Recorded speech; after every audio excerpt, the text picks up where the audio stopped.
getting more and more popular so that you can have answers to things rather than I have an unanswerable power pick. There's also the fact that there's just so many really strong picks in this meta right now that you get 2 in first rotation. Yeah. So it makes the choice of what you get on B1 a lot more difficult. We've seen teams, make the mistake of giving over the Tristana, giving over the Senna, and those are the 2 that you feel really good about when you're in that B1 position. Otherwise, you always have to remember that D+ can get a strong priority jungle pick if you take the Skarner, for example. So, see what we do end up seeing. Fisher has been relying on this Corki pick, and that is a Fisher-specific ban. D+ don't think it's better than Tristana, for example. They just know that Fisher has leaned on it a lot, so I like that choice. He has also played a fair bit of the Tristana as well. I think that one was let through quite often by DRX in their previous series. So, see whether he does get his hands on that once again. Because oftentimes we see the entire red side occupied by 80 carry bans. It's a lot of the Callista bans. Even Ashe on red is an often seen ban. And Senna is then, up there as well. So lots of different options. You can see that D+, they don't care about it. Yeah, not going to ban the Rumble, but we'll take the Skarner away here instead. Not going to do as many teams have done recently, just leave the Skarner up and have the answer to it in terms of a ranged matchup up there, or just opt into the Cassante. We'll just take that one away instead. What about Kingan's Mordekaiser, though? Yeah, yeah,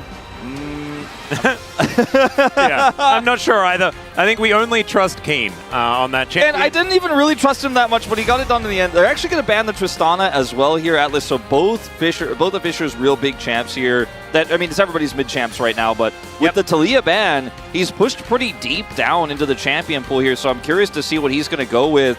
Now, the Rumble is still available, and I think that's a pretty easy pickup here. Pretty blindable, fairly strong into most meta matchups right now, even the Cassante. So, Dundun locks this one in. He's going to have a pretty guaranteed strong matchup. But instead, they opt to Band-Aid the Fisher champion pool problem here and just take the early Hui. Kind of, it doesn't, the joy sparking is not happening. It's not there. A lot. Because Rumble has been extraordinarily strong. I think that would have been a great prize for the blue side. I feel like you're not like, haha, I have Hui. I feel like you could have picked that on B3 and probably got away with it. Yeah, I feel like in terms of spark making, this is it, okay? Yeah. This is rubbing, some things together that can make a fire. This is hitting a hatchet on a rock right with right in front of you. The Hui first pick is like 2 pieces of paper rubbing together, Atlas. You're not getting any sparks out of that. No. And there's the Rumble as well. And this is what I'm talking about on red side. You make one tough call because Fisher's champion pool is thinned out. You ban the Taliyah, the Corki's gone, the Tristana's gone. Boom, D+ Kia get aiming's best champion. And he's probably hitting his milestone. Yeah, does he get 9 today in this game? Yeah, no, the Rumble really stands out to me. We've seen it basically permabanned, has so much threat towards that top side. Sylvie, considering the Viego definitely has been his priority pick for the majority of the time that he's been in Korea. In the LCK. And, the Viego doesn't have poor synergy per se with Hui, but it's not the Taliyah Viego, it's not the Ari Viego that we've known and loved. Now, this pick here does, if we're going on the Joy sparking, it's a little bit closer to Joy in terms of at least being a meta pick that can follow up on dive really well, depending on how the rest of this draft goes. Is great into Zeri in isolation and can sometimes blow her up in the 1v1 on the side of a fight. We've seen it very rarely, but you do have those opportunities. But Kellen ends up getting the Alistar here, and they've already got their bottom duo locked up. And Showmaker, he already knows the mid matchup. Yeah, he can decide to pick something into it if he would like to, or they can take away the cow. Definitely a consideration. I would have also thought that, Kai'Sa would have definitely been banned in the next round. But maybe prioritizing a Nautilus that Guga has been going towards most of the time does have the depth charge for dealing with Zeri. That could have been a school of thought here for Nongshim, but wanting to make sure that Jiwoo, their star player, is on something that he's comfortable on, and he can understand that. But you can also understand this. The snap ban of the Nautilus was always going to happen. What's scary is the decisions now that have to be made for Nongshim get a little bit more complex. Like, banning Sejuani might be a good call here. The Sejuani Yone is a combo they could go for Showmaker. That's the really annoying part about this draft here for Nongshim Red Force is their champion pools are weak and small, and so they have to pick these picks right here. Whereas on D+'s side, you're like, it's Showmaker on the other side. You might play Silas. We don't know. Yeah, you play Swain. Like, anything could happen. And that's the really frustrating part about this draft. Now, I like the Azir ban because I do think it is a strong, kind of catch-all scaling, high power pick for early skirmishes that can get the Zeri online But this Nautilus ban, on the other hand, feels extremely powerful, feels extremely focused on making sure that the Zeri gets to play the game without getting point-click CC'd by the ultimate. The Rel is a pretty no-brainer one.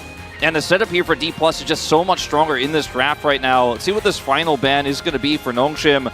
We'd love to see a Sejuani ban, just because I think it's a strong pick for Lucid. He's relied on it a lot in the past. They've already hovered it as well. You can feel that maybe that's what they're considering going towards anyway. And then save counterpick for Showmaker once everything's locked in, of course. The Hui was first picked, but could theoretically be flexed into the hands of Guga. So Sejuani going to be that last ban, and let's see whether it's Lucid or whether it's Showmaker that are going to take their choice. A Lucid counterpick last could be one of these options, you know, see what the composition's trying to do and then answer then. It does kind of feel like it's a Lee Sin angle. I want to say it first because it's Lucid, right? And you have this immobile Hui, and you can kind of outpace the Viego too, as well as in terms of how you want to set up these team fights. You already have the Alistar, so you've got insane peel for the Zeri already. You've taken away the Nautilus. It's probably going to be Leona. Okay, throwing a bit of a curveball. Okay. Poppy, pretty high skill to play that one in the bottom lane. I'm not sure if I'd rely on that one if I am Red Force here for Guger. The Leona, you know you're likely playing into in the bottom lane, also feels pretty strong. The Lee Sin into that, so you can kind of kick away and disengage with this pick. Yeah, the Udi are going to be locked in. We have seen it dominate. I believe it was Keen that was really sort of running the matchup. This is one of those things that we have spoken about in the past. It hasn't really found a whole lot of success if you just play the lane neutral. But the way that Keen was doing it, you're living permanently behind their turret. You're pushing them in consistently. And then you're making sure that you always have that push and the pressure towards that top side. That might be how Dundun can play it, but we haven't necessarily seen that from him so much in the past. I really like that they just commit to the Leona because they were hovering the Galio, they were hovering the Poppy, and you know those are picks that are viable and actually quite strong for this draft. But are you really comfortable playing that in this scenario against such a strong team, against such a strong opponent? And this was the Showmaker LeBlanc angle. He's just going to play this mage matchup in mid. He's got so much mobility, and with the LeBlanc plus the Lee Sin here, you just run circles around this immobile Hui. And Kaisa going into this composition is going to be so tricky because you have so much burst damage in the LeBlanc, the Lee Sin is there, and then you also have the Alistar. So coming into trying to assassinate, blow up a single target with the Kaisa, with the Hui burst damage, it's definitely possible. And they've got good CC to set it up. If Zeri does get caught by Udyr even once, and then the Viego falls up, the Solar Flare is there, then you can get punished. But aiming has just been so solid this whole year at avoiding those types of situations. His positioning is phenomenal, an already high mobility champ. That Nautilus ban really stinging right now. And the Viego didn't really feel like it was worth it. When you look at how the draft comes together. It is difficult, and it's two drafts that have sort of gone away from the theories that we've had so far of, you know, what looks good in this meta. Hui LeBlanc isn't necessarily the mid matchup that is on that checklist of, like, do you have hyper carry, AD carry in the mid lane and bot lane? And the answer is no to start this one off. AP jungle is also a no. It's the classic Lee Sin versus Viego. It's feeling like we're dipping back a few metas here, and I'm kind of welcoming it because it's gotten a bit stale, you know? The beefy boys 2 hyper carry, I mean, it was cool for a bit, but like, you were the Overwatch guy, right? Like, you remember that meta? Goats, baby! Yeah, let's never talk about that ever again. Let's dive into game 1.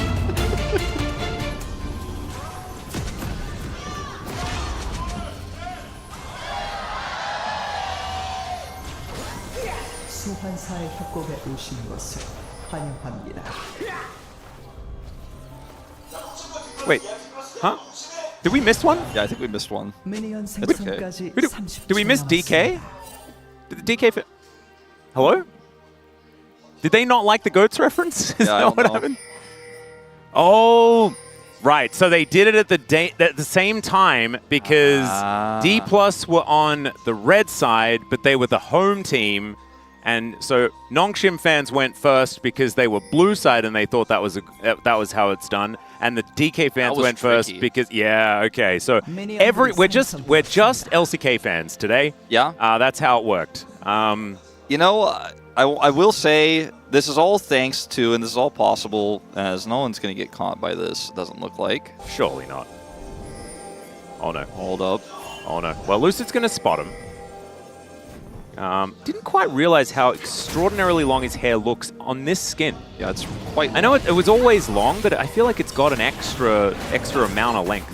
So this is a really cool start here to this game by Nongshim, actually looking for the invade and then threatening Lucid, forcing the split. Zeri at level 1 can do a lot of damage long term, obviously, but it's just so fragile, and Alistar level 1 is completely worthless. So Sylvie actually just gets to start this blue buff. They get 2 wards down, and then can go ahead and start his bottom side jungle. This will force Lucid onto a Raptor start here. We'll see if Showmaker can wrestle away some control in the mid lane so Lucid can maybe cross and start up some vertical jungling here, but Sylvie going to go straight towards the top side. Smart pathing here by Sylvie. Sylvie has really leveled up, I feel like, this season. He's just such an intelligent player. And, you know, we sometimes laugh about how he's been relying on the Wukong pick and stuff like that, but he has really leveled up and see what he can get done here early. But really nice start here. Lucid wasn't forced to start his W or Flash or anything like that. That could have been even more disastrous here for D+, but pretty small win, but it's a win nonetheless. Absolutely. And Sylvie as well going for the Grump first before the Sentinel to maximize blue buff uptime. You love to see that. Even if it doesn't necessarily do all that much for good old Viego, cooldown reduction is always good. As Fisher has taken a bit of harassment here from Showmaker and is playing as far back as he can. Of course, we'll be able to farm from a lot of ranges. Yeah, I think Lucid spots the fact that that ward does go down as he was walking over. I would assume he did see that. Yeah, just going to be 3 buffed here. I think he's just resigned to it. And that is a great start here for Nongshim. 100%. Meanwhile, on the top side, you talked about how the Udyr can actually do quite well in this matchup. Played correctly, if you can use the shield to absorb a lot of that pressure from the Q. The Flame Spitter coming through. Yep. Gonna be nice. He is the Flame Splitter, though. That's what he does. He splits the flames, and that's how he survives the matchup wolf. I think that's canon. I think that's how that one goes. Okay, as he's well, not managing to split this one. Is just gonna get cut in half. First blood solo kill for Kingen. His face on the player cam as well. He's just super frustrated with the situation. As Kingen's able to manage his heat there, does a ton of extra damage with the Q as the shield expires, and then just overheats and autos him to death. That was the last overheated auto as well to finish him off there, so just really cleanly done. And you can see the ghost on cooldown, Wolf. Yeah, that's the worst part. That is the worst part, and he doesn't get any damage done here with his Phoenix, and then Kingen just comes in here, and he's just autoing him during the Q here. It's perfectly timed, and Dundun just completely miscalculates and also using the ult there without trading any damage. Now Kingen doesn't have to teleport. There's no ghost pressure. He's got the lane pushed. He is in such a fantastic position here to push that edge. Man, that's pretty brutal. We don't have Huni here today, but maybe we can call him in because Kingen starting off with first blood solo kill certainly seems like it could warrant a few stars. Yeah. Depending on what boots are going to be purchased, but he goes back, gets a Haunting Guise first buy. You love to see that. Kellen taking a bit of damage. Sylvie's making his way in, aiming, going to dash, immediately cleansed. And now Kellen able to walk his way out, but that is no flashes. They do get the long cooldown on the newly nerfed cleanse. That is going to be that. Yeah, just going to be a aggressive push here, potentially for Geo, depending on how he's going to hold it. Yeah, he's going to hold it. That's smart. Now, up here on the top side, because Kingen was able to get that early kill, teleport back to lane, the Haunting Guys feel so fantastic in this matchup. And Kellen and aiming feels super frustrated by this lane, so they can try to force this one through. Should be okay. Yeah, they don't have a lot of information, right? So if Sylvie had have stuck around, it could have been a little bit worrisome, but possibly got information as to where he was going. Still, not going to get punished for it, as we can see. And this wave, slowly but surely, getting towards the turret. Should be able to get there relatively soon. So Lucid now hovering towards that bottom side. See what D+ can actually salvage here in this lane. So far aiming with a slight advantage. And Kingen's hit level 6. So that's, yeah, I don't think the news gets better for Dundun as Kingen doing the hold position win trade. Yeah. A classic there. Well, the cool thing about Haunting Guys is that you get more damage longer you're in combat. You're always in combat with Udyr. Yep. Headbutt. And that is going to be the disengage here from Kellen. He's trampling away. And it looks like D+ with the lane equalizing. Just going to go for a bit of a reset now. Oh, that's... Shane is not going to quite find the mark there the second time around, but Fisher is still losing out on these trades pretty consistently. Yeah, that's really rough. And just trying to cue the wave, and we'll clear this out. But man, this is a rough time as Showmaker is LeBlanc, so even if Sylvie tries to make a play here. His options are so limited. As Kingen, oh man, just gonna... Yeah, I don't think Nongshim gets any grubs this game. No, the top side of the map is actually on fire. And I know that's a pun, but it really does sort of suit the situation here quite effectively. He's like, there's no way you're coming up here. Oh, God! Not going to get the heals. Oh, no! Not going to come back and make an impact here. And Sylvie will be able to get the Dragon. He had a control ward on this earlier, so has full information. Also knows he's unseen, but it's a very clear handshake between these two junglers in terms of what objectives they are going to get. Yep. Ocean into Cloud means decent chances this could be. Soul, baby.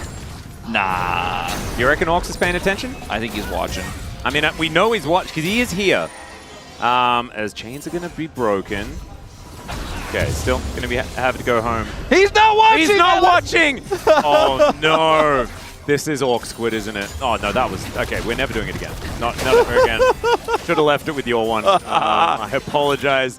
Way's a fun one to do puns with, but I've never tried it with Orcs, and it's just not good. Maybe it's because I was working with him for the last 3 days in a row, and he's good at it. Yeah, he's good at being more subtle about it, though. Is Kingen not finding that trade necessarily, as ulti comes through from aiming here on the bottom side. Killer Instinct defensively from Jiwoo, who gets back to a decent position. Good slowdown here from aiming, who's getting a lot of value from this electricity.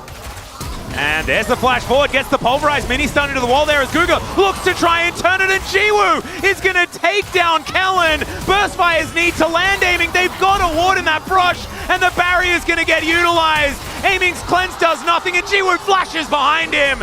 It's a 2-for-1 in the bottom lane as the equalizer comes down, and Lucid's going to get punished.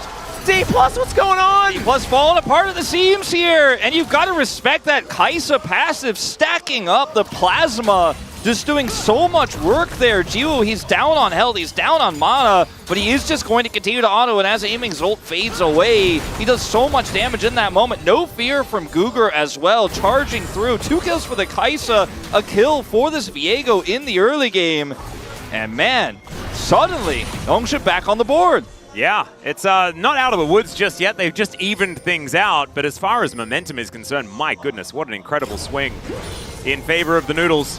Now Kingen finds himself in another situation. I think Kingen had that sort of famous performance where he absolutely massacred lane, but everything went wrong around him on the Rumble. Yeah, it's happened before.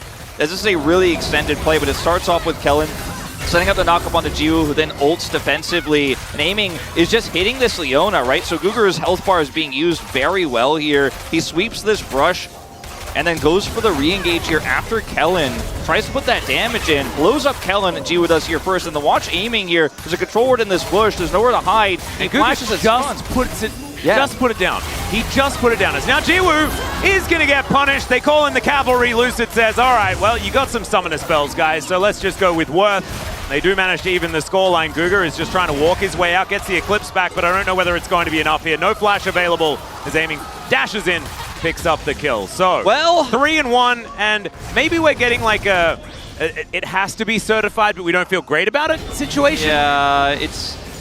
I definitely will put a stamp on that one, unfortunately, as we'll... It's an apprehensive stamp. Yeah, we'll go back to this topside play as Sylvie is dueling with Lucid, and the equalizer here, not going to really offer too much. Oh, the interrupt. He just heartbreak it on the spot to deny the kick flash. That was so sick. Actually really sick. And then down here, it looks like just, unfortunately, way too far up in the lane, not respecting the engage range here, and Lucid just comes over, makes it happen. Guger is very tanky still, but alone this time. No Kai'Sa to back him up, and will get taken out. So aiming, trading back all the gold, taking a big lead down there on the bottom side, despite what was a really nice set of plays. Kellen. Oh, there's the headbutt. Actually manages to get the interruption onto Jiwoo. Not wanting to go for the 1v1. Oh, never mind. He was rethinking about it. It's like, I've got a cool belt, though, so I could probably do it. Yeah. Catch those arrows from the bow and arrow, you know, that Jiwoo picked up. Catch it in his belt. Well, now aiming has static Shiv Atlas, so he is just going to shove waves in, and Jiwoo is in this really awkward spot where he's down a level here, has to catch this gold, or he's just going to be giving over tons of plates too, as aiming is just sitting pretty. 800 gold, the advantage here now on the 80 carry position. Kingen still has a massive lead. He wasn't the victim of that topside play, although his equalizer certainly didn't help things. But now he's got his Leandri, so D+ still in a massive lead here, even though the kill score looked close after what was a really cool set of plays from Nongshim. But at the end of the day, top is still on fire. Yep, bottom is really on fire, and mid is going to be a problem soon. So Sylvie's going to have to do more than Heartbreaker his way out of dodge topside. Yeah, it's okay. There's the chains connecting onto Guga. He's going to go in, but it's a great distortion timing there to make sure that Showmaker's going to make it out. Those are difficult to do. Leona has a tendency to just follow you wherever you go. Does make it over the wall. Still going to be a grub going over to Sylvie at least. We'll see whether they can get the rest of them as Lucid is here, wanting to collect 5. Safeguards over to Kellen. And now with Dundun on that inside track, they've got an equalizer coming down, though. This is so dangerous as Guga chained up and will now get taken down. Does land a decent solar flare, but there's no one else there. That is going to be Kingen collecting a kill for himself, spiraling. Despair's not really going to do anything. And all right, Showmaker now finding the chains as Jiwoo gets himself out. Unfortunately for Nongshim in that situation, they're fighting into a rumble and a choke point. Doesn't even use his equalizer because they can't commit in any further to save Guga there. Didn't have his Merc Treads, he has them now, but unfortunately there's just no way to peel for him. I mean, it's a Viego. If Sylvie goes in to try to save that play, he's so fragile, he's just going to get blown up by this LeBlanc rumble as well. So he just has to look on as Guga's attempted play fails, and D+, another big win here, and the gold lead is starting to get a little bit larger. We're moving up to nearly 3,000 here. Sylvie may even be denied on this Dragon, 50-50. Yeah, and that is going to be Sylvie locking it down. Lucid was just holding position. There's the kick over the wall. Oh, no! Oh, that was so weird. They just trade positions about 11 different times, and Sylvie gets out. That was just miscommunication between the two of them. Very cute there from Lucid, but ultimately made things worse, as now Fish are going to have to flash the wall to get out of the way, but they got their prize. That is 2 Drakes. There's a Chemtech, and as we saw, Orcs wasn't on the couch, and that's exactly why. 100% responsibility going to Daniel Harrison for this one. Yep, it's 100% his fault. Fisher. Yeah, and there's the flash in. It's an angry cow, and Aiming is going to be able to pick up his 4th. He's almost halfway there. Yeah, no, this is actually kind of nutty. So he needs that pentakill. So we just need to wait. We'll have another couple of dragons, stuff like that, and then we'll get around to Baron Pit. Aiming will kill 5 people. He will hit the milestone at the same time as getting another pentakill on Zeri, which is something that he's just done a lot. So even though they didn't get the kill and they didn't get the dragon, D+ were able to capitalize on the fact that they were able to put Nongshim low, force them to retreat, and there was no peel, no answer for the 3-man dive set up onto Fisher, who's left all alone. The immobile Hui, we talked about it in the draft, is just really going to struggle into a draft like what D+ has, especially with Zeri having this big of a lead. Now 4 kills, 4 aiming, and it's disaster here. As the Spirit Visage start here for Dundun as well means he's not going to be all too relevant either in this game, as he hasn't been able to at least manage his CS, but the Rumble is very strong at this point in time and is going to be way more relevant in team fights here. And Dundun, he's the only one who can peel for Fisher in these fights, but he's not tanky enough to where that's really going to be relevant or viable when you consider how much burst that there is in this composition, aiming as Runins at 14:55. Yeah, that's 2 items in 15 minutes. That is completely absurd. Kingen is doing his very best. Majora's Mask, you know, I'm the... Okay, that's a flash in, and Showmaker just stands his ground, goes back to his distortion as well, lands the chain. That is going to be the Q connecting there as well. Distortion for some extra damage. Lucid baits him in a little. Decides that he doesn't want to go too far. Didn't have flash, so no kick flash is available. And Aiming now just taking some control of the river for the minute. Now it's getting a little bit dicey there, Wolf. 4,000 gold is the lead. It's kind of nuts. Yeah, Jiwoo is now going to get ulted on here by Aiming. Killer Instinct comes in. Can he actually get it? He finds the 1v1 as the Ignite will pick up the kill here for Kellen. But Jiwoo, that was a statement move. My God. I mean, Jiwoo, this is just what he does, man. He's like, everything's on fire, but not me. Yeah. Call an ambulance, but not for me. Like, except that he died to fire at the end. Yeah, but ultimately, he's making plays while his team is behind. Look at those empowered autos, by the way. As Dundun's getting cut down, Guga is on a flank angle, but Kellen's here as well. Equalizer comes in, connects onto both as Solar Flare will stun up Kellen for the minute. Sylvie getting on in here, sees the ward though, and he's not going to be able to do anything about this one. Showmaker He's going to take down Dundun first and see whether he can get this pesky Viego. They get to their inner turret though, and D+ going to use this to start a siege. Yeah, you have this false sense of security in that moment where you have the numbers advantage briefly for Nongshim, but Jiwoo was in the death chamber, he wasn't back, and there's no teleport for Fisher, so you will eventually get collapsed on by D+, and that's exactly what happened. As Fisher can do nothing but just try to push topside in. Not even a bounty to get, no plates are up, but this is the best he can do with no teleport. And again, D+ win the skirmish on bottom side. Things are going from bad to Showmaker worse. just stole that away out in front of 2 people because they didn't have enough information around the map. They have nothing on this bottom side except that, you know, ward to the left side of the Raptors. That's all they've got. This is reminding me of some of those old Zeri games when Zeri was in a very different position, right? Because Jiwoo did have a great outplay. Right here, this play absolutely amazing.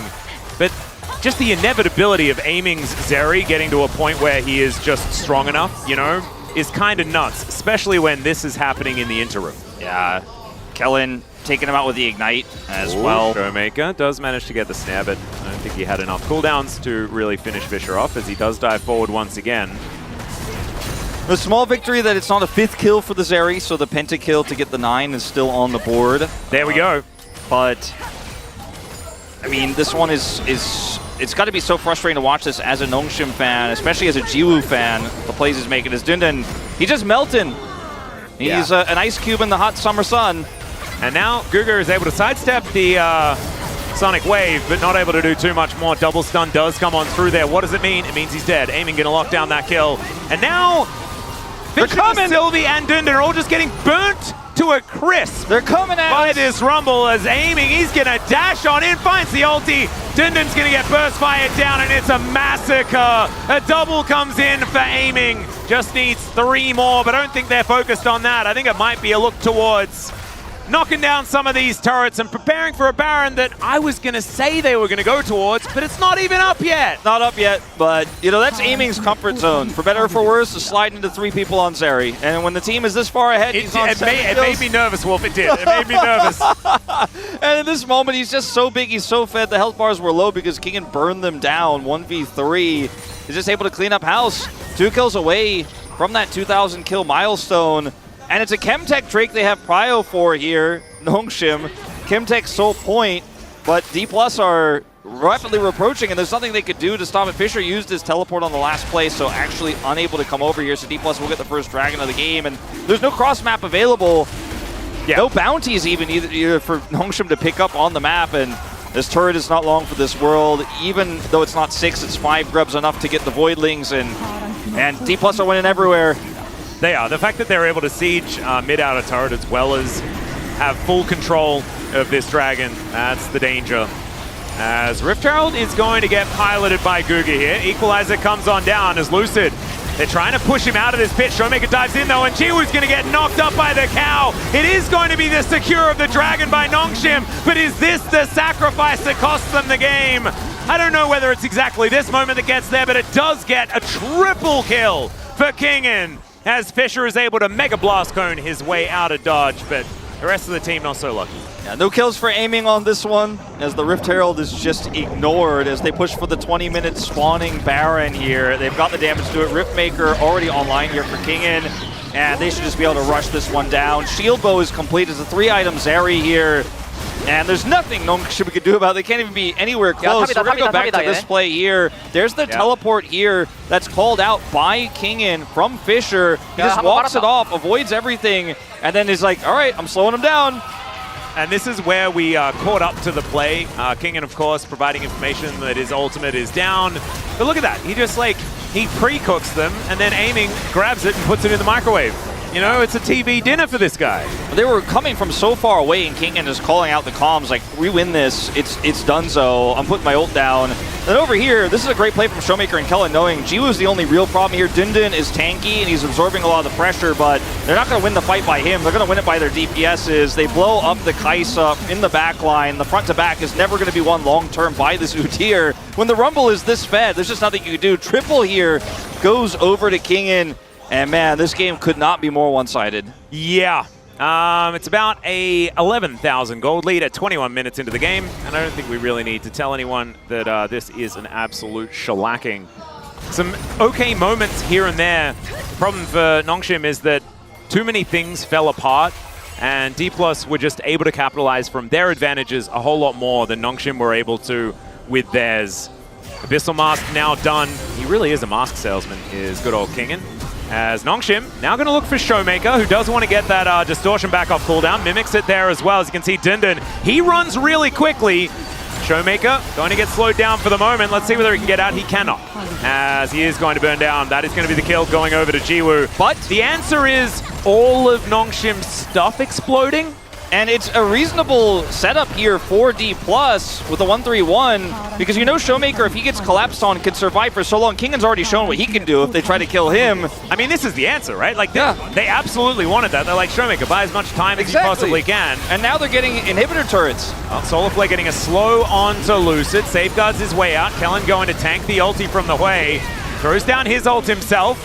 That is going to be a lot of cross equalizers, the Hui version as well as Kingan's. D+ going to say, all right, we'll get out of here. And they've done a lot of damage to the inhibitor turret already. Snare is going to connect. A decent layering of damage onto aiming. Not enough to really answer. A Showmaker back up and alive again. Does have teleport. But I think they're probably going to look to go off the back of a reset. Get some of that health bar back. And probably just say that that Baron play is probably enough. 3,000 gold. I mean, they just what they've got so far. It's a bunch of turrets. They can do no wrong at this point. As okay, the last cone. That's a lot of way. Yeah, were you just thinking like, what would Valdez think about this whole this whole image right here? He's scrying. We're just seeing all of these plants. That one he doesn't have as much of an issue with, right? Really strange interaction that happened with that blast plant. I think it was either earlier this year or last year. A controversial one. That's what I thought when I saw those two blast plants. I'm like, oh. But, I mean, look, D+ could do no wrong in this game as long as nobody gets caught. I mean, Showmaker is down flash, and they're hoping maybe he overextends here, but they don't have any vision of the rest of the red buff area here. Like, Showmaker's going to clear this last ward, and, I mean, they're just not going to be able to push through. Showmaker gets out of here. He doesn't have to force. He doesn't have to stay too long.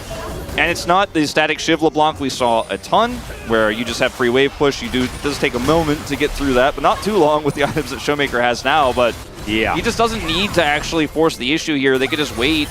And realistically, I think D+ just wait for the next Baron and try to end off of it, force Nongshim to come to them, and otherwise just kind of sit back and take away all the farm, take away all the minions here. His aiming is like, I've got CCTV on those wolves. I better not take that. That actually belongs to me aiming. He's got the, like, don't touch my food in the refrigerator sign on the wolves over there. Yeah, beware of the dog signs everywhere. Stuff like that. Please leave it alone. As Showmaker takes an auto or two. Solarflare does come on through here. Showmaker is just dead. That is going to be Google locking that one down. D+ can actually salvage the situation. It's not looking good for Kellen as we ask that question. Two are now dead. Aiming, skating his way out. Kingen, he does go golden. That's going to buy them some time. Aiming now behind the rest of his team. Great kick does come on through. And oh god, the wallets are too heavy. Another triple for Kingen, and Lucid finishes off Jiwoo in the end. And that's one way to win the game, D+. Dindin's head on the table. Not his finest performance in the matchup. He opted into this one with the Rumble going over to D+. And man, he's just so fed. He's got Riftmaker, he's got Abyssal Mask, and he just kind of walks away and then burns them all to death. It looked good for Nongshim until Kingen said no, it does not. 8-0-7, perfect KDA, and D+ take it. They're like, it's like the rebirth of Kingen this season, because he has had some real lows. And recently it hasn't been his time, but my god, we're getting some 2022 Worlds Kingen right now, and that is absolutely fantastic to see, because we do know what this guy's capable of, and not being able to see that on a consistent basis has been pretty sad. This, though, absolute utter redemption for the man. Absolutely. And also making the next game interesting for aiming, because he denied the 9th kill. He took it for himself. Yeah. He only got 8, so he's at 1999 at the moment. He will need one more kill to secure that 2,000 and hit the milestone. Was a weird year. It was a weird year, but Everyone was worried about Y2K, but I'm worried about Game 2 for Nongshim because the draft in Game 1 did not inspire confidence. I think a lot of prio picks that they chose really came up empty, and giving the Rumble over was a huge problem. They also, allowed D+ to actually get that early Zeri pick. The Nautilus was not picked. There wasn't great lockdown. Jiwoo, nobody's going to say he didn't try. No, But no, King and- Jiwoo, he burned the absolutely ball. fine. Absolutely fine. We're not going to levy any sort of criticism his way. I think the first pick, Hui, that is what I think everyone is going to be looking at under a microscope. I imagine the space is probably going to delve into that one as well, because that really did not give me any signs of joy at all. But it is now time for us to go to a short break. Thankfully, it's a best of 3 Nongshim. They can address those issues, get back for game number 2. First, it's going to be the space. We'll see you after.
피해고 여기 피해고. 나 태고 너무 카이사 쪽 보자. 카이사 쪽.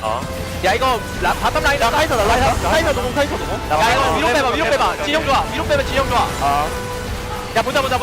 안돼 애매. 나 봐줄게. 나 이거 존재 한번 되고. 봐줄게. 카이사 노공이. 나 위로. 앞라인 천천히 잡아봐 앞라인. 한번 잡아줄게. 이길만 돼? 가자. 이길만 하다. 야 카이사. 미드 가자. Come through, but this time, there's a chance that D+ go, yeah, we'll just take the Tristana first pick. They don't even necessarily want to ban away both on blue side here against Fisher. So let's see what gets taken away, because also for Dindin, he probably doesn't want to lane into Skarner. He's probably not feeling great about how that last game went. Maybe they'll give him a ranged pick here into that Skarner if they're going to leave it up, but it's so uncomfortable right now for Nongshim because, yes, you have red side now, but the same problems that occurred in the first game aren't necessarily solved just by champ picks, as Chronicle was alluding to. It's the fundamentals. You can't switch from game 1 to game 2. They'll ban the Scar themselves, D+. Yeah. Again. And I like this, because what you do is the only thing you don't ban is Tristana, because you've taken away the Corki, which can have a good lane matchup. We've seen it go either way, but I think if you've got even skill level, the Corki should definitely win early. There's the Rumble. The Rumble has to be banned away on the red side, and there's going to be loads of things left available on the bottom side of the map. I think we saw Callista go all the way through the draft. We saw Nidalee go all the way through the draft. We forgot to congratulate our teams for not doing that. You can just ban Hui here and then pick Tristana and be like, now Fisher has even less choices. Oh, God. Now, they banned Talia last time, and maybe that will be left up this time for Nongshim, depending on what this last ban ends up being. It'll be a Sylas ban. So I don't think it's going to be a Talia first pick if there's a Sylas ban. Yeah, I don't think so. That's an odd one. What are the classic you pick Sylas into these champions picks? I guess we saw a lot of... Na was definitely one of them. The Azir has been one. Twisted Fate in the past. I mean, Talia was generally a pick into Sylas, so I don't know whether they're going for that as a first pick. That's an interesting move, though. It's going to be a Tristana first pick, it looks like, here for D+. They left that one up. I would hope so. Unless it's Talia. I think Talia, Tristana, both of them, pretty good. So as long as they're in the tease realm of choosing champions, I think they're feeling okay. And Tristana is going to be their poison that they will choose this time. Let's see if Fisher is confident enough to play the Talia that was banned last game around, because that ban kind of indicates to me that maybe he's not so comfortable playing that in some of these tough mid matchups against Showmaker right now in this meta. As if you want to put Sylvie on an AP jungler this time around, okay, they're just going to deny the Zeri with this red side. That is a really interesting call. Let's see if D+ just grab the Nautilus this time I mean, you could just go Zeri Nautilus and go, aha, you can't have it. Oh, wait, they could also just send a Nautilus. True. That So you seems a probably bit need silly. to take that Nautilus here. I would suggest Nautilus Denial would be a good move. Certainly a lot of other options that you can run with the center as well, but because these bans have been so different, it's a really interesting move. So there is the Azir consideration. They say, thanks for the Silas ban. Not that it's all that relevant, because Tristana's already picked up. I'd rather them go for the Azir here than what they were hovering instead, but this has been a very back and forth matchup, the Taliyah Azir. We've seen it so much. You know, you think back to BDD's summer season last year, playing it into the Azir so often. Oh, Lucid was almost allowed to have fun, Wolf. Oh, did you see that on his face? He was like, but Showmaker, couldn't I just play Taliyah? And he's like, no, it'd make me too upset. I'm too good at Taliyah. So they just want to hard force an art. What's really interesting about this to me is it really indicates the Silas ban makes a lot more sense now. It really indicates that Kingen is saying, I'm going to win top lane again against this guy, and he wants to sit on a weak side champion up there where he can't get destroyed in lane. So we'll ban the Skarner that basically wins or at least absorbs everything. He wants to play Cassante. I've got the Gnar already. He's going to prioritize that early in this draft and keep the bottom side a little bit of a secret. Yep. The Viego going to be prioritized here again for Sylvie. Had a great individual game on the pick. On his own, they had the successful invade. He was able to punish Lucid there on top side, but otherwise wasn't all too impactful later on. Actually, now that I look at it, I like this Gnar pick even more, right? Because I think you can ban a couple of the picks that Gnar doesn't like to go into, and then there's basically nothing that Dundun normally plays that is happily going into a Gnar and feeling good about it. Yeah, what is he going to play? Camille here? I don't think so. Yeah, and you could even ban that. You could ban Twisted Fate if you'd like to. You could really protect that top lane, or you can just go in on supports and just take things away from Guga. And we wanted to call him the Guru, right? Because his Lulu did actually look good against DRX. We were celebrating how he looked there, but that's going to be taken away here. I think you got to ban Nautilus still, even though you have no idea what the plan is going to be here for D+ on the bottom side. I like the center ban as well, just because they could certainly still do a whole lot of flexing, right? They could have even picked Taliyah and then thrown the Maokai into the bottom lane if they'd like to. There's a whole bunch of things that you can do. Banning Alistar, it looks like they want to pick the Nautilus themselves, potentially here. If Gugar's just on Leona again, it's not a bad choice, but it's pretty tough to pull off against Gnar, against Tristana. See what that final ban will be here ultimately. Banning the Leona doesn't seem like a bad idea here. You just want to lock that one away. It's been Gugar's comfort pick for the season. So I've been forced onto it, but it does seem like the pick he likes to play the most. But they'll ban Nautilus instead. Those are the two contentious picks. Gugar got punished a lot on Leona in Week 1. He got punished a lot on Leona in Game 1 of this series, so I don't think they're too worried about it. And now this is the angle where you pick the Gnar early, and now this is so uncomfortable for Dundun. You don't need to protect the Gnar pick or anything like that, because you know he's probably just going to play Cassante. It's a good matchup for the Gnar. Yeah. Got so much good lockdown with this Maokai already. It's a Dundun pick, but it's a rough spot for it, but this is where we're at right now after he got completely destroyed in lane in Game 1. Now he has to opt into his comfort Cassante. Cassante is still strong, don't get me wrong. Great front line for the Zeri, but rough into this. And now this is the other pick I was going to talk about earlier, but I forgot to mention. Kalista Renata on 4-5? And it's just, I mean, what do you do? Well, you desperately try to find something to pick into it alongside a Zeri, and there's not that many good options.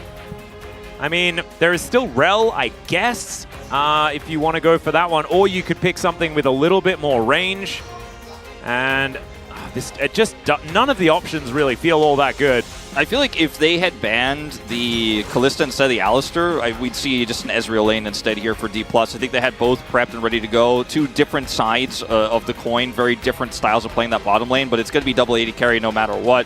You're going to have to set up with the Maokai for the Ezreal. Now you have insane push. The Rakan can offer back a lot of engage here and can set up nicely for the Zeri if he gets a flank angle, but it's so reliant on map control when we get to these mid-game fights, because otherwise the Rakan's just going to get sussed out, get found, maybe even just caught by a Nature's Grasp on his way trying to find his angle that he just dies and then the fight is over before it starts. There's no protection here outside of the Emperor's Divide in terms of peel for the Zeri in a team fight.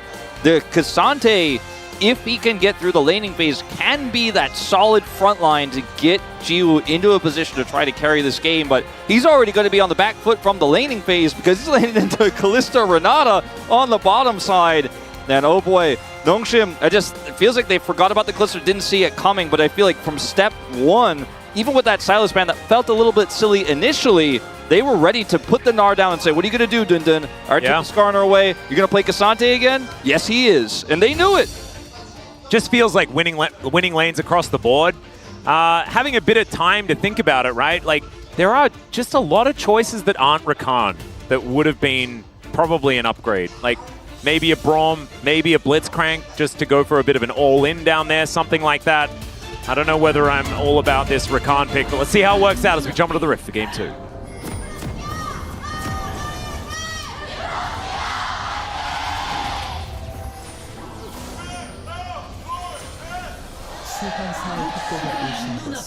All right, we've done it. We figured it out. And now it's not all of the chance going on one side. And of course, last game was a very one-sided game. Maybe what this has done is now evened out the energy within the room, Wolf. And with an evened energy within the room, we will now potentially have an even game of League of Legends, despite the drafts, because it's looking once again like D+ have pretty good tools kind of to get Nirvana things done. Yeah. We'll see how quickly Eamon can hit 2K in this game, as he needs a whole 1 kill in order to get there. It is a harsh task. In this matchup, I think there's a pretty high chance it could happen early, especially with the start here at level 1 where they're pushed up. And there's no vision for Jiwoo and Cougar. Of course, they should be aware of this possibility and should play it safe. And look, Atlas, when you look at the winning lanes here across the board, it's really rough. You consider also Cougar's on the squishy pick that, unlike the Leona he's caught on so many times this season, is not going to have Eclipse to press to kind of get out of jail free and walk it off. He's not going to have that. I am a little bit worried about this pick, as here comes a level 1. Yep, they get the ward in. They look to try and take that one down early as well. That is going to be secured. Zombie ward also taken, which is a little bit more even. As Aiming has taken Rend level 1, we do see a fair few Pierce level 1s, but has taken the Rend just to help him out on longer trades, as Fisher just getting autoed down by Showmaker here, skirting the turret range well. Yeah. Relatively even though, and I think we were talking about this yesterday, the fact that a lot of these matchups are just trade forever until you're down to 300 health and then you farm. Exactly. That's kind of how this one is being played right now. Is oh boy. You know, we have a few Hobgoblins in the LCK. Aiming's not really on the list for me in terms of Halo Blades abusers, but he is going to, in this matchup, be a bit of a Hobgoblin. You know, he's getting in there. He's trying to get those Rens out early, and I haven't heard Hobgoblin. Yeah, that's why I love that one. That's I just thought of it on the spot. I was like, it's the only way to explain this. Hobgoblin. Like Halo Blades abusers are just Hobgoblins? Yeah. Oh, man, that's so good. T1 knows all about that, man. Yep. By the way, they're in all the Spider-Man movies. I was another reference of yours that I commented on that you were like, it's from somewhere else, was the sour spots. Yeah. It's a Smash Brothers reference. Yeah. Then that's cool. So I just wanted to make sure that we said that on the broadcast because I didn't credit the Smash Bros community for that one. So that's really cool. And it makes sense that you picked up that one by osmosis because you are a bit of a Smash boy. And for a really long time, a Marth one trick, so...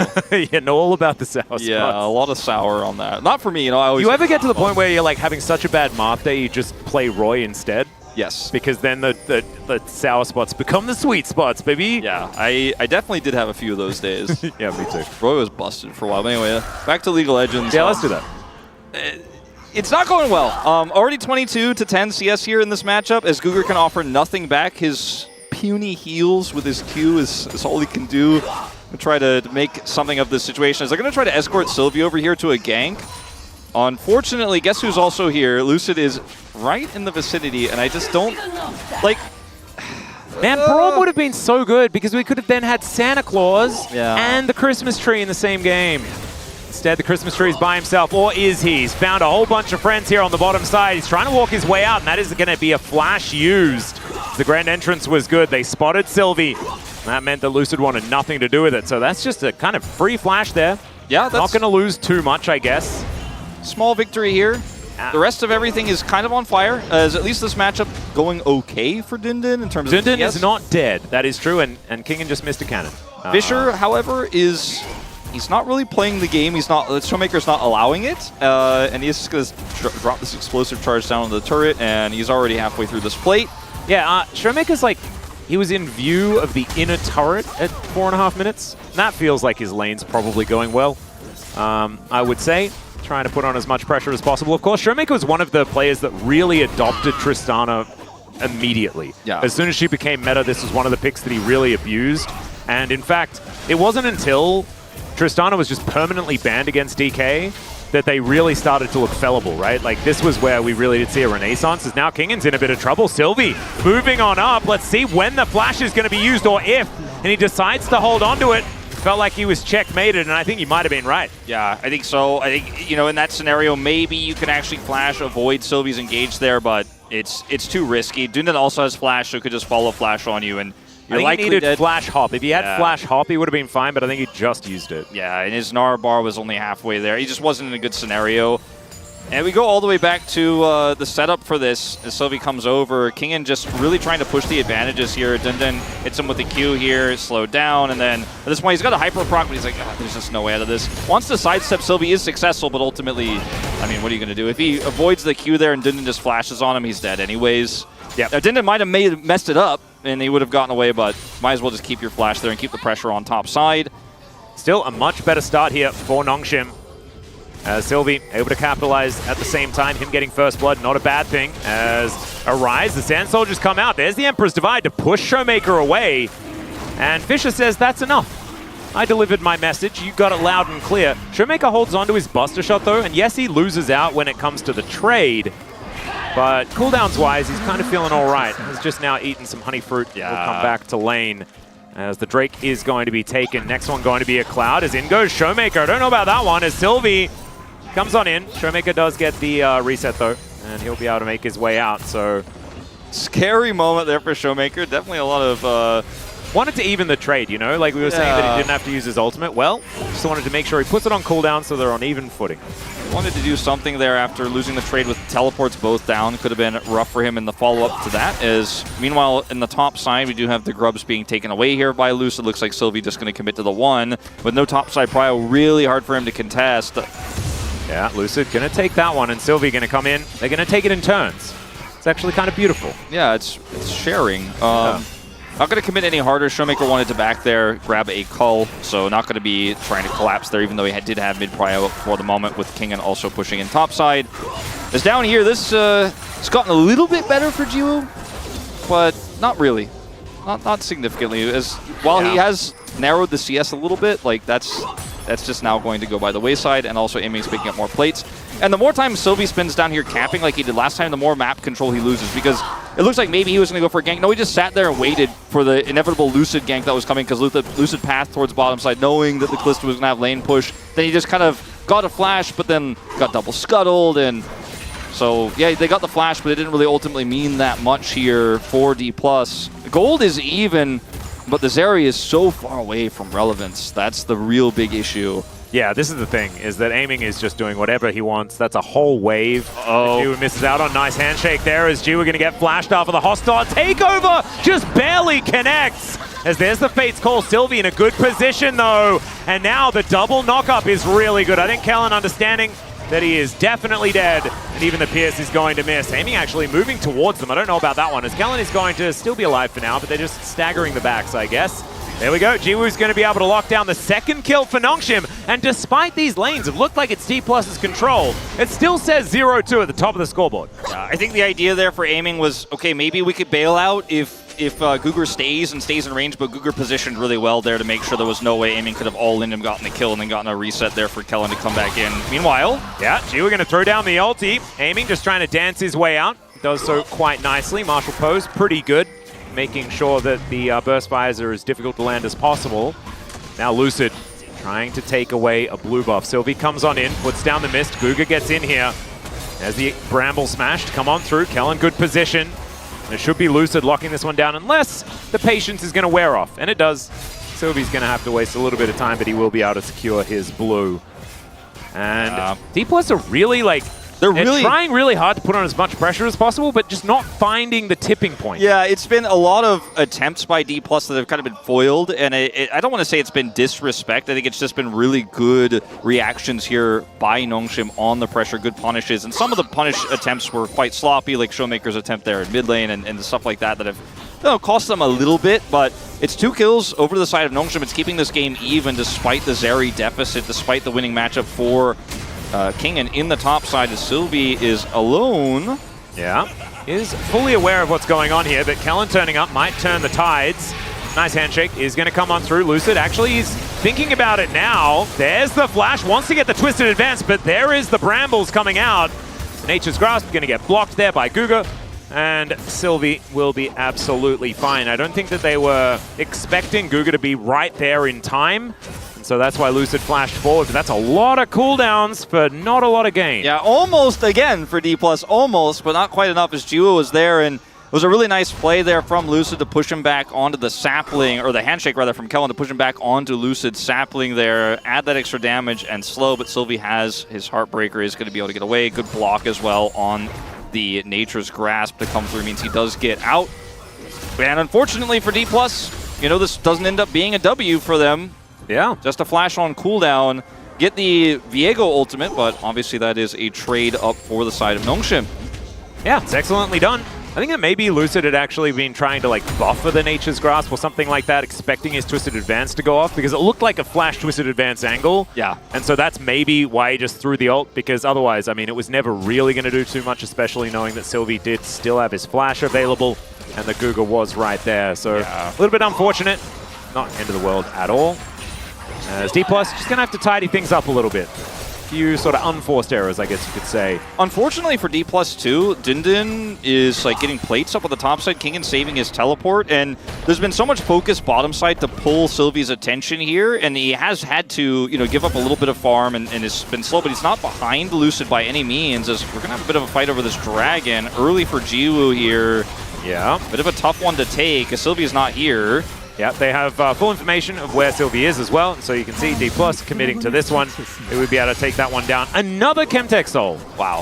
Someone's got to talk to Orcs, but it's okay. I guess we'll have to forgive him. I assume he's sitting on the couch this time. Like, surely he's there this time. He would never do it to us twice in a row. No, certainly not. Not a chance. And we wouldn't out him as well, I don't think. I don't think that G-Sun or production would do that. No, I mean... Not today. Not twice. I mean, not twice. Once is one. Yeah, once is... It's enough to send a message, but I don't think you wouldn't rub his nose into that. So the King gets a plate... Sorry, Dindin gets a plate top size. Okay, aiming's going in. Oh, no, he's not there. As Jiwoo going to get handshook. Guga just going to be thrown into him, and that is just enough... Like, cooldowns seem to be in a weird spot in this game.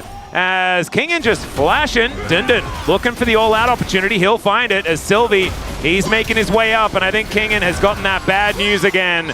He's trying to hop around, it does not work out, and Sylvie's going to do it once again. Both of his kills onto Kingen. So before production, you know, decided to expose Ox there, I really was leading into like, this is Kingen's kind of been botching a lot of this top side control that he's had for free in the matchup that he, you know, preemptively opted into, expecting to play the Cassante. He did, but he doesn't have a lead there. He's 0-2 now as they make the play bottom side, and this Callista is getting quite large, but they foiled a lot of D+'s attempts down there. Dindin got a plate. Kingen comes back to lane. He's pushing hard, but they have no topside control. Sylvie shows up. He loses flash and still dies to this Viego gank. Sylvie is now 2-0 in this game, and Dindin is just sitting pretty on this lane. Like, he's absolutely having a great time. Now, obviously down here, everything's in shambles, and that's kind of still been the story of this game. But if you look at the gold here across the board, Nongshim have kept it so close because the top side has been so good for them. Now, I still like D+'s position, but there is a chance that if one wrong skirmish happens here, one big Emperor's Divide, and one of these early game fights happens, this game could be completely opened up, as he wants to flash the charge forward here, knowing that Sylvie's got to be coming up if Dindin is playing it like this. Great reaction from Kingen initially, but he just walks up here. Unfortunately, nothing really he could do. Slowed. Yeah. And that is going to be his death, minus a flash as well. I have to say, it was pretty good for Dindin to really understand all the spacing that he needed there. Hard committing to the play, understanding that he could catch up, get that small slow with the Q in order to set up for the all-out. Really nicely done. He's got 3 plates now. I mean, he's got his Warden's Mail very early, so this Cassante is going to be the front line that Jiwoo needs in this game. The question is, will Jiwoo reach that breaking point so significantly far behind, nearly the lowest farm in the game, basically. Yeah. Still above Viego for now. I mean, it's a brutal lane just in general, right? I think the fact that he's somewhat in touching distance and hasn't died yet is definitely good. As now Fisher, he may not necessarily be so lucky, but he flashes out of the handshake. and is able to shift the sands over the wall. Shelly going to get ignored for a few moments, but should get started up once again. Dindin has teleport and is going to pressure this bottom turret, so D+ need to do something fast here. Otherwise, they're a bit on a timer at the moment. That might be the whole turret going down. He's got Demolish, so yeah, he does not have Demolish procced at least. It's Showmaker that's going to head down there. He doesn't have his teleport up and available. Mega Cone going to be used to get him on in here. And so over the wall he goes. He's going to be shooting. Dindin does get a little bit of time in order to take the cannon as well. Another handshake, this time onto a minion. So Fisher is going to be just fine. Still doesn't have that flash available. Is King going to miss the boomerang? And Jiwoo just going to throw some things at the I almost said cannon, but the Na was just able to hop that wall. So we do this dance again. Yeah, part 2 here. Dindin still has teleport. Showmaker does not, so he has to take the long way up. Nongshim really trying to abuse the fact that Tristana is not here. Fisher has ult. He is rotating up. There's the Nature's Grasp. Over the wall goes Lucid, and immediately he flashes back. Fate's Call comes in. Decent hostile takeover, but Jiwoo is kind of okay. Just over the wall. Kellen now getting in there. Empress Divide onto 3, but it's a double! Just straight out of nowhere. Still, it's going to be the Rift Herald secured by Jiwoo, who's in a really weird spot. Dindin turns up. He is an absolute raid boss, as Lucid and Kingen are trying to deal with Azeri, and they will be successful. Aiming, not so much. Did he get any of those kills? I don't think so, so not going to be celebrating 2,000. Nope, not just yet. But still, the best news here for D+, as he's out of there. Kingen unseen. I mean, I really like the way Nongshim played the map for this one because they had the threat of the teleporting Dindin, right? They pulled the Tristana down. They had the numbers advantage. They were pulling the Herald at that moment. Fisher was in a good position with Emperor's Divide, but it's a really clean engage from Lucid and Kellen, actually. Nature's Grass comes out first. He blast cones in, catches Jiwoo through the wall here, and then the hostile takeover prevents any sort of follow-up here. This allows Kingen to get in position. He's got his Narbar ready, and I think Fisher really didn't want to use his ultimate initially there to get only one target. He wanted the big one, but by the time he does, the fight is nearly over. Dindin does end up winning that other side as we jump out of the replay. Whoa! That's why. That was a massive jump scare. Thank you very much for that one. I know there's some cool horror movies coming out, Jonah Strong, but you did not need to prepare. It's just a surprise Dindin straight out of the brush. Nongshim, they call them solo lanes for a reason, not supposed to be a duo in there. Exactly! What's going on? Frozen Heart now completed here for Dindin as well, as he does now go home. Fisher should be able to grab the first turret here for Nongshim. Yeah, that's getting out that turret score. That's, you know, essentially they're looking for a play there because they know that they don't care about that Drake on the other side. It's a Chemtech sole point. They'd rather try to get some gold, maybe knock a turret down and make a play there top side because they're not going to be able to get the prio on the Dragon itself. Dindin no longer has teleport, so they try for it and get a little bit back here, but at the end of the day, still feeling great for D+. Let's see if aiming can actually make an impact in these fights, though, because we haven't had a true 5v5. It's all been wild skirmishes and really weird summoner trades. But absolutely. In a 5v5, he's in a better spot than Gio for the time being, but that window, it will close if D+ don't capitalize on it. And Nongshim are doing a great job of kind of avoiding those awkward fights for, you know, the first 18 minutes of this game. Will eventually hit a breaking point, maybe even on this next Dragon. Oh, that handshake, just gorgeous. And I do want to mention again, because, you know, it's been a while since Kellen has been the Renata that we remember him as, right? And maybe people have forgotten, but this guy was the Renata guy. He was so extraordinarily good. I think it was him and Carrier that really did shape what good looked like for Renata in the LCK. And so we do need to be reminded that this is one of his all-time comfort picks. And looking great on it once again. The hostile takeovers have been good thus far. Handshakes have been decent. And even though things haven't been necessarily going perfectly for DK, I think that we could look out for him in some of these later fights. The Gauntlet and the Frozen Heart here for Dindin done. He's so strong into Callista. He doesn't really care that much about Tristana. He can buy so much time here for the rotation to come through. Yeah, Kingen is down here. They do get a bit of a face check through as Guga. Just for an opportunity, but they're just going to be able to clear out vision. We'll be able to put the pressure on to Showmaker, who is now going to be going home. No vision here for Kingen. He needs to back off. Yeah, teleport up for Showmaker. He can be back immediately, but I think that they're just going to vacate the area. Lucid rotating down, Kellen waiting in the brush. So I don't think they're going to be losing an inner, but this outer turret is well and truly dead. And Kingen now with a great Narbar position. And that crash is an odd one. Dindin is just going to get thrown, but Does manage to buffer the anti-CC. Kellen flash handshake, doesn't quite get there as Lucid on that flank angle. Twisted advance to try and buy him some space. Hostile takeover to save the tree, and Guga goes down. Dundun, he's gonna try and be a hero. He goes all out into the death chamber, and that is gonna be the kill for Showmaker. DK really getting things back together here in this mid game. And I feel like that was so greedy from Nongshim, staying that long and trying to force that play, get the pull down of the rest of D+, and get out of there, take your small victory. As yes, Dundun is tanky, but there's just so many ways to lock him down. The Nature's Grasp is going to be such a huge problem, and Showmaker will take top turret off the play as well. He's already got his Flicker Blade online, and the man just does insane damage to turrets. Tristana kind of does everything right now, but when she's this fed off of a play like this, get even more gold, it's scary. Now, could have just backed away, and perhaps that was the idea here, is to try to actually drive through and go out through the tri-brush, but he ends up failing it, and whatever he was trying to do, it's still a mystery to all of us. Ends up getting caught by the Nature's Grasp. He's so incredibly tanky that D+ even respect it back off for a moment, but the rest of Nongshim are too far away to capitalize. Tries to go in on the play here for Lucid, but he's tanky. He's not that tanky, as we say at the LCK. And Lucid also was bailed out in that situation as well. I mean, he's not very tanky. He's just got health, right? It's Leandri's first. That's what we see a lot of these Maokai's heading towards these days. And so it's just a large health pool, not necessarily big tanky stats. But still, he was never going to die. And he has Twisted Advance. He's going to be untargetable. And just the angle for Lucid, absolutely brilliant in that particular moment. And really made things difficult for Nongshim. But they were fighting with Fisher in the mid lane, right? He did teleport. He tried to get in there. But it's just the setups have been better for D+ when it comes to the later game. And it's those sort of setups that do take a strong macro mind, right? Like, this is what the space was talking about. It's map movements, it's control, it's understanding. And it's something that Nongshim have been a little bit behind the 8 ball on. And that has... it's been a little bit of a problem. Sylvie, though, is still going to be able to find Kellen here, who does complete a Warmogs and tries to bail himself out, and it does absolutely nothing. So that's a second kill for Jiwoo. I won't certify it, but he is starting to become a bit of a threat in this game, and this game has been a lot more about the AD carry in the mid lane than it's been about the AD carry in the bottom lane here for D+. So, you know, definitely all-inable Jiwoo by this Tristana. He has to play respectfully around Showmaker, but... and if I want an even game state, I think all I need to do is go for a Caster Curse. Yeah, go for it. It's getting a bit powerful. Yeah. Just as soon as I say, you know, Nongshim, oh, they just didn't quite understand where to go, where to be, and things like that, situations tend to crop up. So they do manage to get that one pick. This is just Chemtech Soul, by the way. Just Chemtech Soul that they're trying to deny.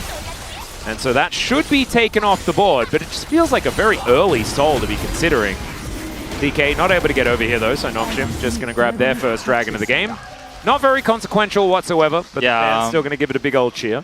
Not going to be too huge in this game at all, really. I mean, it can be impactful for Kellen, I guess, arguably, just more than anything else. But the Soul will be useful when we consider the bailout power and how much more oomph you can get below 50%. But D+ just starting this Baron up now, and I mean, Nongshim just have no real vision here, but they're not fully grouped, so once Sylvie susses this out, I think we will absolutely see a contest. Dindon has teleport, he's rushing over. Kingen also can find an angle, he's just going to TP right onto it. I mean, this is going down so incredibly quickly.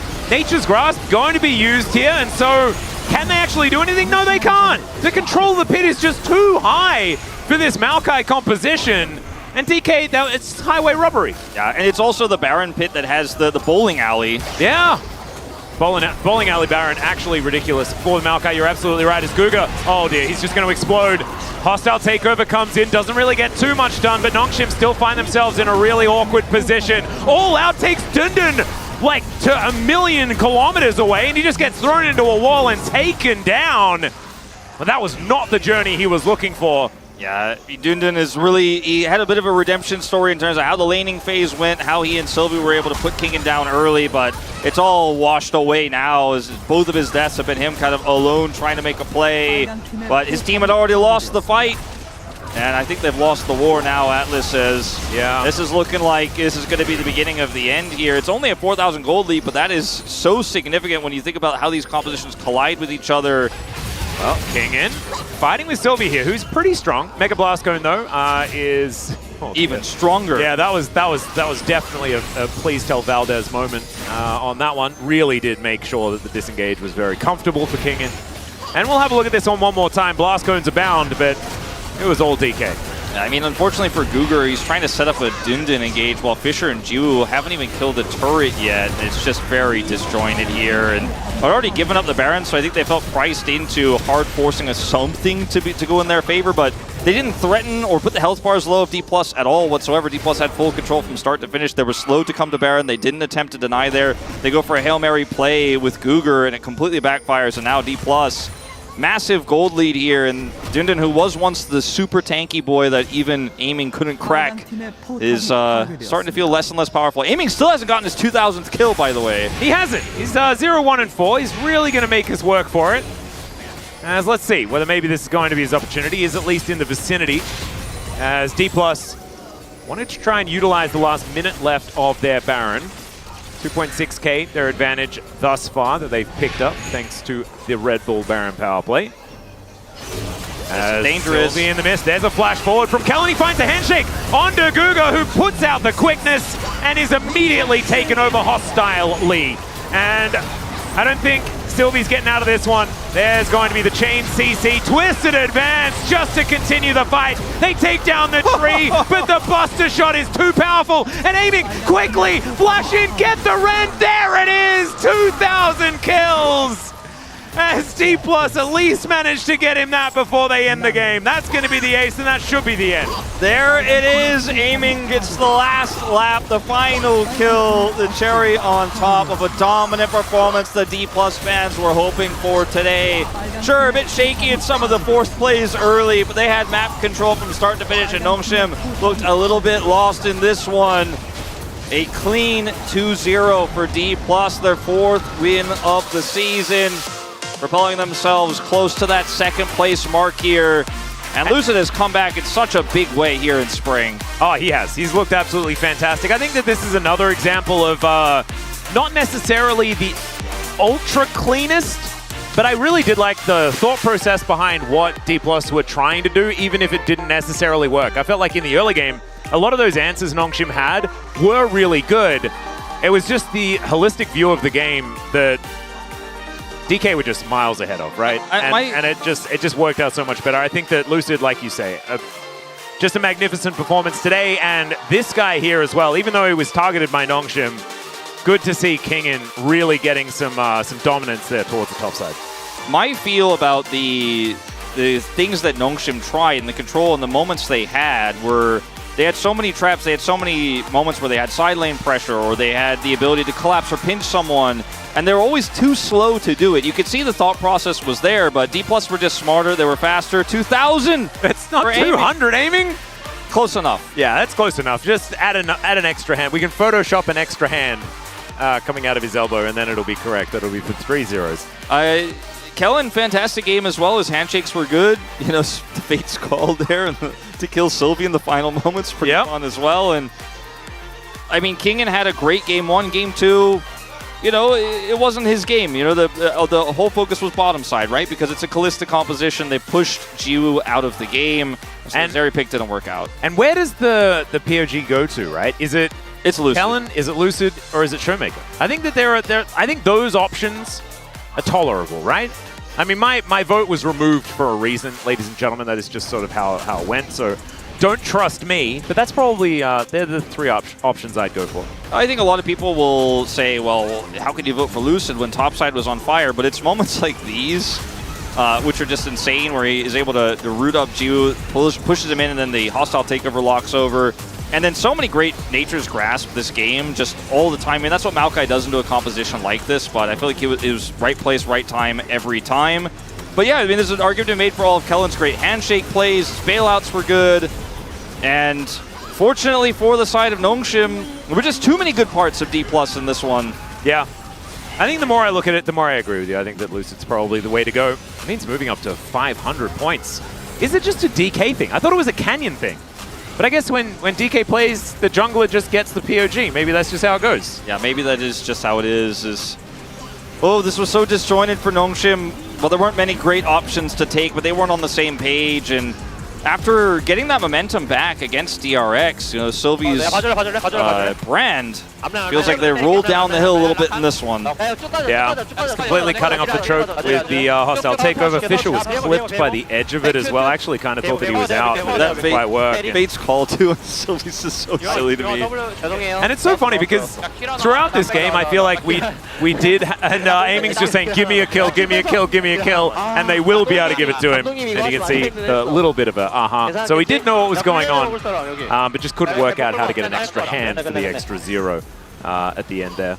So big congratulations. You can see smiles on the faces of D+, but not necessarily feeling like, you know, this is the big celebration, right? And I think Zephyr would still have some feedback after this. Yeah, it's definitely a win that was pretty clean overall. There's some things to improve on, but it's the dominant win that you definitely needed going to this one. I think momentum-wise, mentally for these players, as well as for the fans. So I've been waiting for D+ to return to form for so long. Kingen looking better overall. Lucid massively improved. Kellen is back. On Renata, a fantastic champion for him, as you were alluding to, one of our best Renatas when Renata was released. I gotta say, I think this is a good sign. It's a good look. While not perfect, it's a good look for D+. 100%. And I guess for Degon and I, we're the ones that really do need to get out the microscope because we were the ones that put D+ in second place on our predictions on the POG stage. So how are we feeling? We feeling all right? Okay. All right, Degon, speaking to you, take it away, brother. Thank you very much, guys. This is Dear for the POG interview translation, joined by Kingen and Lucid on the side of D+ Kia, who just defeated Nongshim Red Force. Congratulations! Kingen, this is your first POG, along with 400 total LCK games played by you. How do you feel? Being able to get POG on the day I reached my 400th LCK games makes me really happy, and it makes me feel like I was able to finish this match off with a clean gameplay, which makes me even happier. And Lucid, now you are at 500 POG points, taking the sole first place. How do you feel? Honestly, I feel like this title is quite heavy, and I really want to keep on practicing to the point where I deserve this title. And Kingen, in Game 1, your Rumble gameplay was on point. And for your runes, you took First Strike, Cashback, and Triple Tonic for the Wealth build. And with it potentially making the laning phase a bit tough, how did you come up with this build? When you take First Strike and Cashback together, it's like hitting as if you're just constantly generating gold. So you kind of cannot not go with that. I feel like the more you play and more you attack, you're able to sort of snowball and then become even stronger in the late game. So I had to take that. And Kingen, we had an incredible highlight from you. And over here, it looks like you won this 3v1 fight. Did you expect to live right here?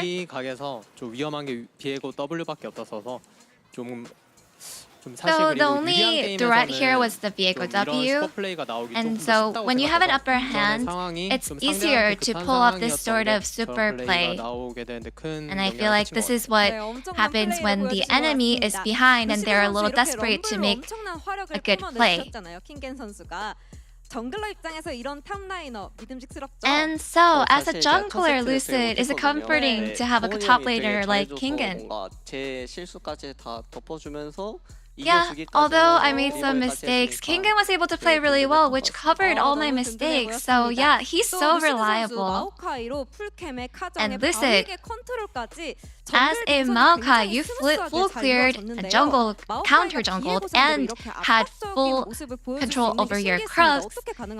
And so your jungle pathing was so clean. How is the Maokai able to pressure the Viego so much? I feel like being able to see that my team is winning and being able to track the enemy jungle allows me to steal the enemy raptors, and being able to pressure a lot through my solo laners actually allows me to accomplish a lot. 보여주셨습니다. 이에 대한 소감. And Lucid, with your signature picks being aggressive champions, you really proved your flexibility with your Maokai plays. How does it feel? 서러움을 한번 풀고 싶었는데 그게 오늘이 된 것 같아서 되게 You know, I've always wanted to play Maokai, and I think being able to play him today makes me feel great. And so what are you most satisfied with today? I guess I was being targeted at bot first, and I survived, and I think that's the part that I think I did pretty well today. And with D plus Kia's incredible gameplay, did you know your fans have been calling you the new Neo D plus Kia? What are your thoughts? I actually knew that there was a meme like that.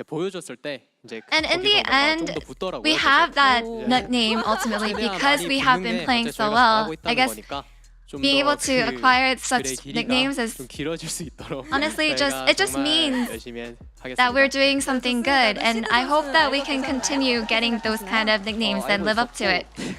And Lucid, what about you? Yeah, I was aware. I'm very grateful. I think it's a great nickname. And with aiming in Game 2, killing Dindin's Cassante as Callista, he has reached 2,000 kills in the LCK. Would you like to congratulate him? 일단 2,000K란 거 너무 축하하고 오늘 나도 400점 Congratulations on the 2,000 kills. Aiming.